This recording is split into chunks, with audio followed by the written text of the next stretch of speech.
Hello everyone, welcome to let's do it. तो डिस्कस करेंगे आज हम यहाँ पर इस सीरीज़ का पार्ट नंबर 67।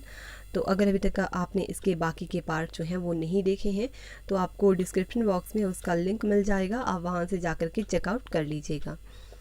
और देखिए आज हम यहाँ पर जो है 15 क्वेश्चन डिस्कस करने वाले हैं। तो आपको वीडियो के लास्ट में कमेंट बॉक्स में ज़रूर बताना है कि आपके 15 में से कितने क्वेश्चन सही हुए हैं। और देखिए कल मुझे किसी ने कमेंट किया था कि मैम जो आप यहाँ पर क्वेश्चंस करवा रहे हो उसमें से कितने क्वेश्चन जो हैं वो एग्ज़ाम में जो है पूछे जा सकते हैं। देखिए मान लो हम यहाँ पर 15 क्वेश्चंस करने वाले हैं, तो यहाँ पर 15 में से कुछ क्वेश्चन ऐसे रहेंगे जो हमेशा रिपीटेड ही रहते हैं। और इसी एग्ज़ाम की ही बात नहीं है, किसी भी एग्ज़ाम की अगर हम बात करें तो कुछ एक क्वेश्चन जो होते हैं वो रिपीटेड होते हैं हमेशा। लेकिन अगर आप ये सोचें कि हम जितने भी हम यहाँ पर क्वेश्चन डिस्कस कर रहे हैं वो आपको एज़ इट इज़ वैसे ही आ जाएँ, तो ऐसा नहीं होता है। हमेशा आपको प्रीवियस ईयर पेपर जब भी पढ़ने होते हैं तब आपको क्वेश्चंस की डेप्थ में जाना पड़ता है कि कौन से टॉपिक से जो हैं वो ज़्यादा क्वेश्चन जो हैं वो बन रहे हैं। जैसे यहाँ पर हड़प्पा सभ्यता की बात कर लें, और HPSSC की अगर हम बात करें तो यहाँ पर जैसे हिस्ट्री की अगर हम बात करें तो हिस्ट्री में हड़प्पा सभ्यता से रिलेटेड आपको क्वेश्चन जो है हमेशा देखने को ही मिल जाएगा। तो आपको देखना है कि क्वेश्चन जो हैं कौन से टॉपिक से ज़्यादा बन रहे हैं, उस टॉपिक की थोड़ा डेप्थ में जाइए, उसे पढ़िए। इस तरह से अगर आप चाहे 10-15 साल के प्रीवियस ईयर पेपर पढ़ लेते हैं तो उससे आपको काफ़ी हेल्प मिलेगी। क्वेश्चन के डेप्थ में जाओ, देखो क्वेश्चन कौन से टॉपिक से पूछे जा रहे हैं उन्हें पढ़ो। लेकिन अगर आप ऐसे ही पेपर को पढ़ते हो 10-15 साल की, आपने देख लिया अच्छा जो क्वेश्चन है वो ये है, उसका आंसर ये होने वाला है, नेक्स्ट क्वेश्चन है उसका आंसर ये है ना, आप क्वेश्चन की डेप्थ में नहीं जाते हो तो उससे आपको उतना फ़ायदा नहीं रहता। क्वेश्चन रिपीटेड रहते हैं, लेकिन अगर आप ऐसा सोचें कि आपको वही क्वेश्चन पूरे उसी तरह से मतलब एज इट इज़ वैसे ही देखने को मिल जाए, तो ऐसा नहीं होता। हमेशा अगर आप 100 नंबर का पेपर है तो उसमें से आपको 15 क्वेश्चन जो हैं वो हमेशा रिपीटेड देखने को मिलेंगे। लेकिन आप 100 में से 100 सोचें कि वही एज इट इज़ आपको वैसे ही मिल जाएँ, तो वो नहीं होता। उन टॉपिक से रिलेटेड ज़रूर क्वेश्चन देखने को मिलते हैं, उन्हीं टॉपिक से। जैसे यहाँ पर बौद्ध है तो आपको बौद्ध जैन धर्म से रिलेटेड क्वेश्चन जो है HPSSC में हर एक पेपर में देखने को ज़रूर मिलेगा। तो ऐसे देखिए हर एक पेपर में को देखिए कि कौन से टॉपिक से ज़्यादा क्वेश्चन बन रहे हैं, उन्हीं टॉपिक को पढ़िए, उनसे रिलेटेड क्वेश्चन देखिए कि कौन कौन से बन रहे हैं। तो उन्हीं टॉपिक से रिलेटेड ज़्यादा क्वेश्चन एग्ज़ाम में बनते हैं। कौन कौन से देखो, ऐसा देखो कि कौन से टॉपिक्स जो हैं उन्हें ज़्यादा इंपॉर्टेंस दी जा रही है, कौन से टॉपिक्स ऐसे हैं जिन्हें उतनी ज़्यादा इंपॉर्टेंस नहीं दी जा रही है। तो जिन टॉपिक को ज़्यादा इंपॉर्टेंस दी जा रही है उन्हें आप थोड़ा अच्छे से पढ़िए, जिनको उतनी ज़्यादा इंपॉर्टेंस नहीं दी जा रही है उन्हें ऐसा नहीं है छोड़ना नहीं है, उन्हें भी थोड़ा सा ओवरव्यू लेकर के पढ़ लेना है। और वैसे भी हम यहाँ पर टेस्ट सीरीज़ चला रहे हैं, तो टेस्ट सीरीज़ का फ़ायदा ये रहता है कि खुद को जांचने का आपको काफ़ी अच्छा मौका मिल जाता है कि आप कहाँ जैसे स्टैंड कर रहे हैं। और वैसे भी हम यहाँ पर जो है प्रीवियस ईयर पेपर्स को डिस्कस कर रहे हैं, तो इससे आपको काफ़ी हेल्प मिलेगी खुद को जांचने में कि आप कहाँ जैसे स्टैंड कर रहे हैं, कितने क्वेश्चन जो हैं आपके सही हो रहे हैं। तभी मैं आपको बार बार बोलती हूँ कि आप खुद को चेक करते रहिए साथ साथ में कि आपके कितने क्वेश्चन सही हो रहे हैं। तो इसीलिए आपको फिर से आज बोल रही हूँ कि 15 क्वेश्चन हम यहाँ पर डिस्कस कर रहे हैं। तो आप कमेंट बॉक्स में लास्ट में ज़रूर बताना है कि आपके 15 में से कितने क्वेश्चन सही होने वाले हैं। देखिए क्वेश्चन को ऐसे ही कभी मत देखिए, टेस्ट लगाइए खुद का कितने क्वेश्चन आपके सही हो रहे हैं, तो तभी आपको ज़्यादा फ़ायदा होने वाला है। एंड क्वेश्चन भी साथ साथ में देखते रहिए कि कौन से टॉपिक से हैं वो ज़्यादा क्वेश्चन बन रहे हैं, तो उन्हें पढ़िए, उन टॉपिक के ऊपर ज़्यादा ध्यान दीजिए अपना। तो इससे आपको एग्ज़ाम को क्लियर करने में काफ़ी हेल्प मिलेगी। तो देखो आई होप कि अब तो आपकी जो कन्फ्यूज़न थी वो दूर हो चुकी होगी। किसी किसी को इसको लेकर के थोड़ी सी प्रॉब्लम रहती है, तो तभी मैंने आपको बता दिया। सो चलिए हम स्टार्ट करते हैं। तो देखिए क्वेश्चन है 121 से स्टार्ट करते हैं। क्वेश्चन फर्स्ट हमारे पास है, which colour was commonly used in Harappan pottery. Harappa की मृदभांड में कौन सा रंग सामान्यतः उपयोग किया गया। तो ये कौन था, ये था बफ। ऑप्शन बी जो है यहाँ पर राइट आंसर हो जाएगा। देखिए हड़प्पा सभ्यता या सिंधु घाटी सभ्यता की अगर हम बात करें तो इसकी खोज की थी दयाराम साहनी ने। और हड़प्पा सभ्यता जो है ये मातृसत्तात्मक सभ्यता थी, मातृसत्तात्मक। और हड़प्पा की जो लिपि थी वो थी भाव चित्रात्मक लिपि। और हड़प्पा सभ्यता जिसे सिंधु घाटी सभ्यता के नाम से भी जानते हैं, यहाँ पर पर्दा प्रथा और वेश्यावृत्ति प्रचलित थी सिंधु घाटी सभ्यता में। अच्छा, टेराकोटा पूछ लिया जाता है आपसे कि टेराकोटा किसे कहते हैं। टेराकोटा, तो टेराकोटा जो है ये आग में पकी हुई मिट्टी को कहते हैं। और आपसे अगर क्वेश्चन में पूछ लिया जाए कि सिंधु सभ्यता में तौल की इकाई जो थी वो कितने अनुपात की थी, तो वो थी 16 के अनुपात की थी। और एक क्वेश्चन बना हुआ है HPSSC में पूछा गया है कि सिंधु घाटी की मोहरें जो थी अधिकांश रूप से किसे दर्शाती हैं। तो देखो सिंधु घाटी की मोहरें जो है वो अधिकांश रूप से संपत्ति स्वामित्व को दर्शाती हैं। तो अच्छा, आज के लिए आपके लिए क्वेश्चन है, आपको कमेंट बॉक्स में उसका आंसर देना है। तो क्वेश्चन है कि मानव द्वारा उपयोग की गई पहली धातु कौन सी थी। तो इसका आंसर आप दोगे मुझे कमेंट बॉक्स में। क्वेश्चन है मानव द्वारा उपयोग की हुई पहली धातु कौन सी थी, आंसर दो कमेंट बॉक्स में। नेक्स्ट क्वेश्चन हमारे पास है, who was the first to became a Buddhism nun. प्रथम बौद्ध भिक्षुणी बनने वाली कौन थी। तो देखो प्रथम बौद्ध भिक्षुणी बनने वाली जो थी वो थी महात्मा बुद्ध की जो सौतेली माँ थी, प्रजापति गौतमी। सो ऑप्शन इसका यहाँ पर ए जो है ये राइट आंसर हो जाएगा। ये जो गौतमी थी ये महात्मा बुद्ध की सौतेली माँ थी और इनकी जो माता थी उनका नाम था माया देवी और गौतमी जो थी ये इनकी सौतेली माँ थी। इनका जन्म की अगर हम बात करें, महात्मा बुद्ध का जन्म जो था ये हुआ था 563 ईसा पूर्व में हुआ था कपिलवस्तु की लुम्बिनी में। लुम्बिनी पड़ता है नेपाल में।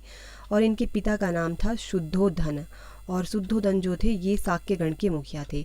और इनकी पत्नी का नाम था यशोधरा। यशोधरा इनकी पत्नी का नाम था। और महात्मा बुद्ध के बचपन का नाम था सिद्धार्थ। और महात्मा बुद्ध के पुत्र का नाम था राहुल। राहुल इनके पुत्र का नाम था। और बौद्ध धर्म की अगर हम बात करें तो बौद्ध धर्म जो है महात्मा बुद्ध जो थे इन्होंने त्रिरत्न दिए हैं। और त्रिरत्न कौन कौन से हैं, वो हैं बुद्ध, धम्म और संघ। जब इन्होंने गृह त्याग किया था तो उस घटना को क्या कहते हैं, उसे कहते हैं महाभिनिष्क्रिमण।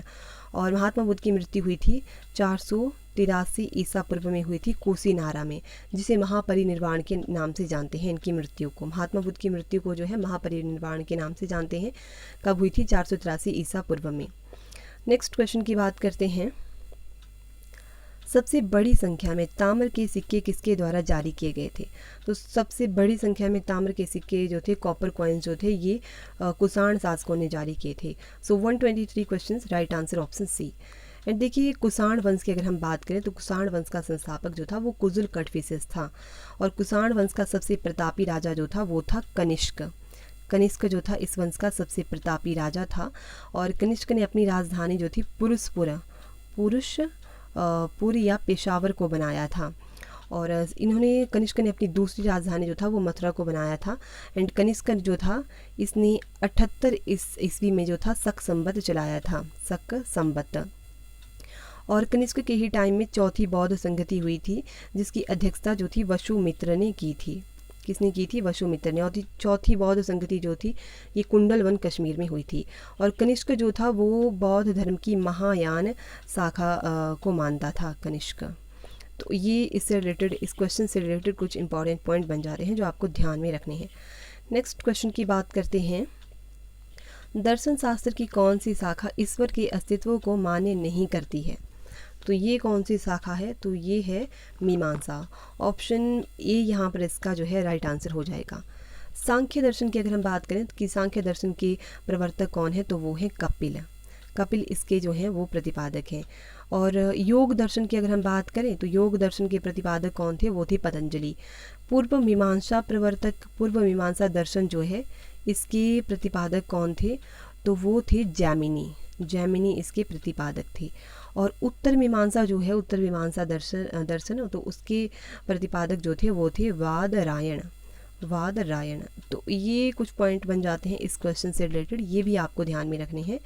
नेक्स्ट क्वेश्चन की बात करते हैं, किसने कहा था कि किंगशिप किसी किंगशिप को नहीं जानती। तो ये कहा था बलबन ने। ऑप्शन ए यहाँ पर राइट आंसर हो जाएगा। और देखो बलबन की अगर हम बात करें तो बलबन जो था इसने आम जनता से वार्तालाप करने से मना किया था बलबन ने। और इसने तुर्कान चिहलगानी का विनाश भी कर दिया था। और बलबन जो था इसने सिजदा और पैबोस प्रथा जो थी इसने चलवाई थी बलबन ने। और बलबन जो था इसने नवरोज उत्सव को भी आरंभ करवाया था। और बलबन ने ही जो था लौह और रक्त की नीति भी चलाई थी। तो ये पॉइंट्स भी आपको ध्यान में रखने हैं। नेक्स्ट क्वेश्चन हमारे पास है, रैयतवाड़ी प्रथा किस वर्ष लागू की गई थी। तो देखो रैयतवाड़ी प्रथा जो थी ये लागू की गई थी 1820 में। ऑप्शन बी यहाँ पर राइट आंसर हो जाएगा। और रैयत का अर्थ क्या होता है, क्वेश्चन में ये भी बहुत बार पूछ लिया जाता है कि रैयत का अर्थ क्या है। तो रैयत का अर्थ होता है किसान। और अगर आपसे क्वेश्चन में पूछ लिया जाए कि स्थायी बंदोबस्त, स्थाई बंदोबस्त जो थी ये किसने शुरू की थी, तो ये लॉर्ड कॉर्नवालिस ने शुरू की थी 1793 में। और महालवाड़ी व्यवस्था के बारे में पूछ लिया जाए, महालवाड़ी, और महाल का अर्थ क्या होता है, वो होता है ग्राम समुदाय। तो महालवाड़ी व्यवस्था किसने चलाई थी, ये हॉल्ट मैकेंजी ने चलाई थी 1822 में। नेक्स्ट क्वेश्चन की बात करते हैं, ब्रिटिश के विरुद्ध सर्वप्रथम निम्न में से किसने विद्रोह किया था। तो देखिए ब्रिटिशरों के विरुद्ध जो था ये खासियों ने सर्वप्रथम विद्रोह किया था। ऑप्शन यहाँ पर इसका डी राइट आंसर हो जाएगा। और अगर आपसे क्वेश्चन में पूछ लिया जाए कि पहला अंग्रेज विरोधी संघर्ष किसके द्वारा शुरू किया गया, तो वो किया गया था सन्यासियों के द्वारा, सन्यासियों के द्वारा। एंड ये जो इस विद्रोह का वर्णन कहाँ पर मिलता है, तो इसका उल्लेख जो है बंकिम चंद्र चटर्जी के उपन्यास आनंद मठ में मिलता है, आनंद मठ में। तो ये पॉइंट भी आपको ध्यान में रखना है। नेक्स्ट क्वेश्चन हमारे पास है, लाला लाजपत राय को किसके विरुद्ध विरोध करने के लिए मरते तक पीटा गया था। तो देखो ये इस क्वेश्चन का आंसर हो जाएगा option C right answer, Simon Commission. देखिए साइमन कमीशन भारत कब आया था, तो ये आया था 3 फरवरी 1928 को साइमन कमीशन जो था भारत आया था। और साइमन कमीशन को ही वाइट मैन कमीशन के नाम से भी जानते हैं। और देखो 30 अक्टूबर 1928 को जो है लाहौर में साइमन आयोग के विरुद्ध प्रदर्शन करते समय जो था पुलिस की लाठी से लाला लाजपत राय जो थे वो घायल हो गए थे, जिसके चलते बाद में इनकी मृत्यु हो गई थी। अच्छा क्वेश्चन आपसे बन सकता है कि साइमन कमीशन का बहिष्कार न करने वाले 2 दल जो थे वो कौन कौन से थे। तो वो थे, एक तो जस्टिस पार्टी, एक था जस्टिस पार्टी, और दूसरा था Punjab unionist party, Punjab unionist party. तो ये पॉइंट भी आपको ध्यान में रखने हैं। नेक्स्ट क्वेश्चन की बात करते हैं। नेक्स्ट क्वेश्चन है, कैमूर की पहाड़ियाँ संबंधित हैं। तो देखो कैमूर की पहाड़ियाँ जो हैं ये विंध्य श्रेणी से संबंधित हैं। ऑप्शन यहाँ पर इसका बी राइट आंसर है। तो कैमूर की पहाड़ियाँ जो हैं ये पूरी तरह से विंध्य श्रेणी से संबंधित हैं। और देखो ये जो विंध्य पर्वतमाला है ये पूरी तरह से मध्य प्रदेश में है। और विंध्य पर्वतमाला के पूर्व में जो है भांडेर, एक भांडेर व कैमूर की पहाड़ियाँ, जो विंध्य पर्वत श्रेणी है इसे मतलब विंध्य पर्वत श्रेणी को पूर्व में जो है भांडेर और कैमूर की पहाड़ियों के नाम से जाना जाता है। और विंध्य पर्वत श्रेणी के दक्षिण में जो है वो नर्मदा भ्रंश घाटी है। और नर्मदा भ्रंश घाटी के दक्षिण में है सतपुड़ा भ्रंश घाटी, और सतपुड़ा भ्रंश घाटी के दक्षिण में पड़ती है तापी भ्रंश घाटी। नेक्स्ट क्वेश्चन हमारे पास है, हुंजा किस नदी की सहायक नदी है। तो हुंजा जो है ये सिंधु की सहायक नदी है। ऑप्शन ए यहाँ पर इसका जो है यहाँ पर राइट आंसर है। और सिंधु की सहायक नदी ये तो हो गई, सिंधु की सहायक नदी एक हुंजा हो गई, एंड चिनाब भी सिंधु की सहायक है और सतलुज भी सिंधु की सहायक है। सिंधु नदी की टोटल लंबाई जो है वो 2880 किलोमीटर है। और सिंधु नदी जो है 3 देशों से होकर के बहती है, चाइना, इंडिया एंड पाकिस्तान। तो ये पॉइंट भी आपको ध्यान में रखने हैं। नेक्स्ट क्वेश्चन हमारे पास है, वायुमंडल की कौन सी परत वायुयानों की उड़ान के लिए आदर्श परिस्थिति प्रदान करती है। तो ये है क्षोभमंडल। क्षोभमंडल परत जो है ये वायुयानों की उड़ान के लिए आदर्श परिस्थिति प्रदान करती है। सॉरी, क्षोभमंडल यहाँ पर इसका आंसर नहीं होगा, इसका आंसर यहाँ पर होगा समताप मंडल। समताप मंडल स्ट्रेटोस्फीयर जो है यहाँ पर जो है जहाज़ वगैरह उड़ाए जाते हैं। और क्षोभमंडल जो है यहाँ पर बादल वगैरह जो है यहीं पर बनते हैं क्षोभमंडल में। और इसकी बात करें अगर हम वायुमंडल वाली परत जो है इसमें हाइड्रोजन और हीलियम की प्रधानता रहती है वायुमंडल में। और 640 किलोमीटर से ऊपर जो है वो हमें यही देखने को मिलती है एक्सोस्फीयर। और आयनमंडल जो है आयनोस्फीयर, यहाँ पर जो है संचार उपग्रह वगैरह होते हैं आयनमंडल में। नेक्स्ट क्वेश्चन की बात करते हैं, कर्नाटक के रायचूर ज़िले में हट्टी किस लिए प्रसिद्ध है। तो देखिए हट्टी जो है ये फेमस है स्वर्ण क्षेत्रों के लिए। ऑप्शन इसका जो है यहाँ पर ए राइट आंसर हो जाएगा। देखिए सोना जो है ये कुलार और हट्टी की खानों से मिलता है। कुलार और हट्टी की खाने जो हैं ये हैं कर्नाटक में। 99% सोना जो है ये कुलार और हट्टी की खानों में देखने को मिलता है। और सोना और कहाँ कहाँ पर देखने को मिलता है, तो उत्तर प्रदेश की जो रामगंगा नदी है, रामगंगा नदी के बालू में सोना देखने को मिलता है। और आंध्र प्रदेश में रामगिरी की खान, यहाँ से भी सोना देखने को मिलता है। तो ये पॉइंट भी आपको ध्यान में रखने हैं। और सोना जो है ये देखने को मिलता है धारवाड़ क्रम की चट्टानों से। क्वेश्चन पूछा जा सकता है कि सोना कौन सी चट्टानों से प्राप्त होता है, तो वो धारवाड़ क्रम की चट्टानों से। नेक्स्ट क्वेश्चन हमारे पास है, जायकवाड़ी बांध किस नदी पर निर्मित किया गया है? तो देखो, जायकवाड़ी बांध जो है ये है गोदावरी नदी पर। ऑप्शन यहाँ पर इसका बी राइट आंसर है, बट ऑप्शनल आंसर की में इसका राइट आंसर जो है वो कावेरी दे के रखा हुआ है। ऑप्शन इसका होगा वैसे बी इसका राइट आंसर होगा। और देखिए, जो गोदावरी है, गोदावरी जो है औरंगाबाद ज़िले में है। यहाँ पर जायकवाड़ी बांध परियोजना, और औरंगाबाद पड़ता है महाराष्ट्र में। हीराकुंड परियोजना के बारे में भी आपसे पूछा जा सकता है कि हीराकुंड परियोजना किस नदी पर है, तो वो है महानदी पर। और आपसे पूछ ले जाए कि टिहरी बांध किस नदी पर है, तो वो भागीरथी और भिलांगना नदियों के संगम पर है। नेक्स्ट क्वेश्चन की बात करते हैं, निम्न में से कौन सा लौह एवं इस्पात संयंत्र एक सार्वजनिक क्षेत्र उपक्रम नहीं है? तो ये कौन सा है? ये है जमशेदपुर। ऑप्शन ए यहाँ पर इसका राइट आंसर हो जाएगा। नेक्स्ट क्वेश्चन हमारे पास है, निम्नलिखित में से कौन सा एक पुनर्विकरणीय ऊर्जा स्रोत माना गया है?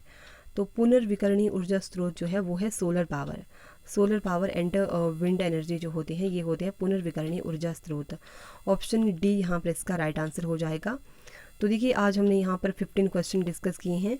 तो अब आपको कमेंट बॉक्स में बताना है कि आपके 15 में से कितने क्वेश्चन जो है वो सही हुए हैं। तो देखो, आज के लिए हम इतने ही क्वेश्चंस को डिस्कस करेंगे। अब हम नेक्स्ट वीडियो में मिलेंगे। तो अगर आपको वीडियो अच्छा लगी है तब आप वीडियो को लाइक कर सकते हैं एंड चैनल को सब्सक्राइब कर सकते हैं।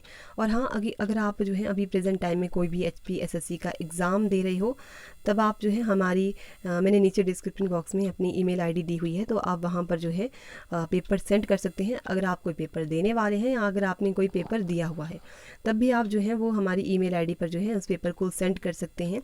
देखो, इससे आपको काफ़ी हेल्प मिलेगी एग्ज़ाम को क्लियर करने में। सो देखिए, अब हम नेक्स्ट वीडियो में मिलेंगे। तो चलिए मिलते हैं नेक्स्ट वीडियो में। धन्यवाद।